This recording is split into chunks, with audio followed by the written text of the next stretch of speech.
Hello, चला तर आपली आजची स्टोरी आपण सुरू करूया. आपल्या स्टोरीचं नाव आहे आनंदाची खरी श्रीमंती. एका हिरव्यागार गावात दोन भाऊ राहत होते.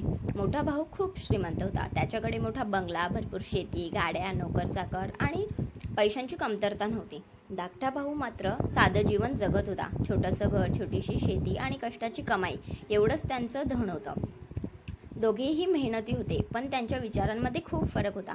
मोठ्या भावाला वाटायचं की पैसा असेल तर जगातील सर्व सुख मिळतात. धाकट्या भावाला मात्र वाटायचं की खरा आनंद प्रेम, माणुसकी आणि समाधानात असतो. एकदा गावात मोठी जत्रा भरली. संपूर्ण गाव उत्साहात होतं. सर्वजण नवीन कपडे घालून जत्रेची तयारी करत होते. मोठ्या भावाने जत्रेसाठी मोठी मेजवानी ठेवली. पदार्थ महागडे, सजावट आणि रोषणाई केली. लोक येत होते, जेवत होते आणि त्याचं कौतुक करत होते. धाकट्या भावाकडे एवढा पैसा नव्हता, पण त्याने ठरवलं की जत्रेच्या दिवशी कोणतीही गरजू उपाशी राहणार नाही. त्याने घरासमोर एक छोटासा मंडप उभारला आणि मोफत अन्नदान सुरू केलं. त्याची पत्नी आणि मुलंही त्याला मदत करत होती. संपूर्ण दिवस तो हसतमुखाने लोकांना जेवण वाढत होता. संध्याकाळी एक वृद्ध आजोबा तिथे आले. त्यांचे कपडे फाटके होते आणि चेहऱ्यावर थकवा दिसत होता. धाकट्या भावाने त्यांना आदराने बसवलं आणि प्रेमाने जेवण वाढलं. जेवण झाल्यावर त्या वृद्धांच्या डोळ्यात अश्रू आले. ते म्हणाले, बाळा, माझं कोणीच नाही. 2 दिवसांपासून मी उपाशी होतो. आज तुझ्यामुळे पोटभर जेवलो. हे ऐकून धाकट्या भावाचं मन भरून आलं. त्याने त्या आजोबांना काही धान्य आणि कपडेही दिले.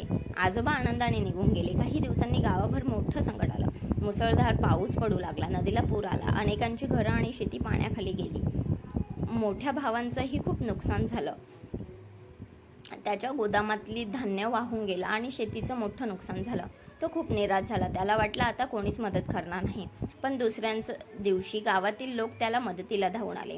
कोणी अन्न घेऊन आलं, कोणी कपडे आणले, तर कोणी घर दुरुस्त करण्यासाठी मदत करू लागले. हे पाहून मोठा भाऊ आश्चर्यचकित झाला. तो म्हणाला, मी लोकांसाठी कधीच काही केलं नाही, तरी हे सर्व माझी मदत का करत आहेत? तेव्हा गावातील एक वृद्ध व्यक्ती म्हणाली, तुझ्या धाकट्या भावाने वर्षानुवर्ष लोकांना मदत केली आहे. त्याच्या चांगुलपणामुळे लोक तुझ्या कुटुंबावर प्रेम करतात.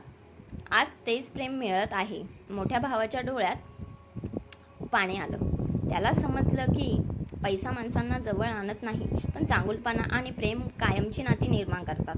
तो धाकट्या भावाजवळ गेला आणि म्हणाला, भाऊ, आज मला समजलं की माझ्याकडे खूप पैसा होता, पण खरी श्रीमंती तुझ्याकडे होती.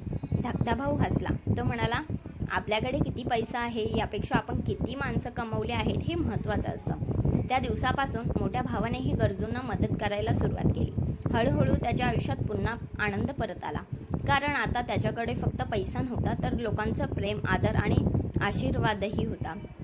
बोध: पैसा जीवन जगण्यासाठी आवश्यक आहे, पण खरा आनंद पैशात नसतो. दुसऱ्यांच्या चेहऱ्यावर हसू आणण्यात, गरजूंना मदत करण्यात आणि प्रेम वाटण्यातच खरी श्रीमंती असते. Thank you for watching.